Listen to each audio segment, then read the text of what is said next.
ഞാൻ ഇന്ന് വരെ ഈ സമയം വരെ കാത്തിരിക്കുകയായിരുന്നു സഞ്ജു എന്റെ പേരുണ്ടാവുമോ ഇല്ലേ എന്ന്. കാരണം എനിക്ക് പലപ്പോഴും നമ്മളെ സെലക്ടർമാരെ വിശ്വസിക്കാൻ കൊള്ളുന്നില്ല. എന്തുകൊണ്ടാണെന്നറിയില്ല. അവര് ഇതുപോലൊരു നല്ല കളിക്കാർ, ഇപ്പൊ 30 വയസ്സ് കഴിഞ്ഞ് ഈ ചെറുപ്പക്കാരന് ഈ ഒരുപാട് സാധ്യതയുള്ള ചെറുപ്പക്കാരനാണ്. ആ ചെറുപ്പക്കാരനെ തടഞ്ഞ് തടഞ്ഞ് തടഞ്ഞ് നമ്മുടെ നാടിന് തന്നെ അതൊരു വല്ലാത്ത വിരോധമായി മാറി. നമുക്ക് ഇന്ത്യൻ ക്രിക്കറ്റ് അസോസിയേഷനോട് ഒരു വിരോധം പോലെ തോന്നി. കാരണം അർഹമായ പ്രാതിനിധ്യം കൊടുക്കണ്ടേ?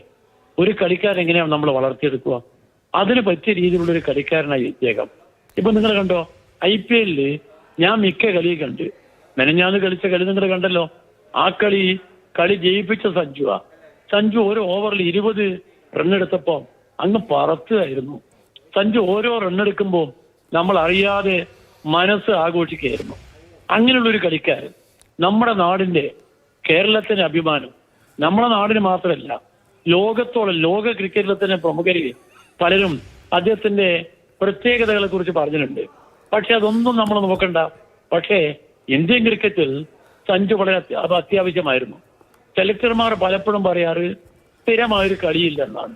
ഇപ്പോൾ അങ്ങനെ പറയില്ലല്ലോ. ഒരു കളിക്കാരൻ എല്ലാ കാലത്തും ഒരുപോലല്ലോ.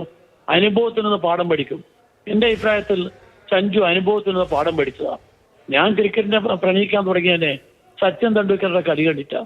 ഇപ്പൊ സഞ്ജു എന്റെ ആരാധകരാണ്. സഞ്ജുവിനെ കേരളത്തിലെ ജനങ്ങളെല്ലാം ആരാധിക്കുന്നു. മാത്രമല്ല ഇന്ത്യൻ ക്രിക്കറ്റിൽ സഞ്ജു ഉയരത്തിൽ വരട്ടെ എന്ന് നമ്മൾ ആഗ്രഹിക്കുന്നു. കാരണം നമ്മുടെ നാടിന് കൂടി അതൊരു വലിയ അഭിമാനകരമായ ഒരു നേട്ടമായി കണക്കാക്കാം. അതുകൊണ്ട് സഞ്ജുവിന് ഹൃദയം നിറഞ്ഞ അഭിനന്ദനങ്ങൾ.